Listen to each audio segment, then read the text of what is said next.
Il n'y a pas beaucoup d'action dans ces boîtes-là ces jours-ci et ça semble vouloir durer. La grève de Post Canada entre dans sa troisième semaine et les impacts se font sentir sur la Côte-Nord.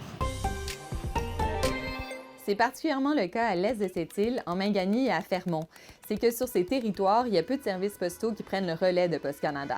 Colis Expert, qui est une entreprise de cette île, a décidé d'offrir des livraisons dans l'est de la Côte-Nord pour pallier l'arrêt de service de Post Canada. Partout, des entrepreneurs font preuve d'ingéniosité pour recevoir et envoyer leurs marchandises. Mais ces solutions de rechange restent très coûteuses. Plus de 40 des 4 000 emplois générés par l'industrie minière sur la Côte-Nord sont comblés par des employés en navettage. C'est ce qui ressort notamment du plus récent rapport de l'Association minière du Québec. Si les compagnies fonctionnent comme ça, c'est qu'elles n'ont pas le choix parce qu'elles n'ont pas assez d'employés dans la région. L'AMQ rappelle que le fly-in, fly-out est très coûteux pour les compagnies qui préféreraient embaucher localement.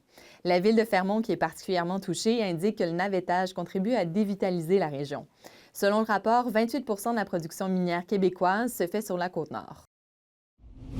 On vous en parlait hier, la ville de Sept-Îles a reçu 2 soumissions pour son projet d'aréna, des soumissions qui sont 15 millions au-dessus du budget prévu par la municipalité.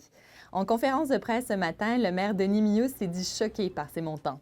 Mais il est forcé d'aller de l'avant au vu de l'état de l'aréna Conrad-Parent.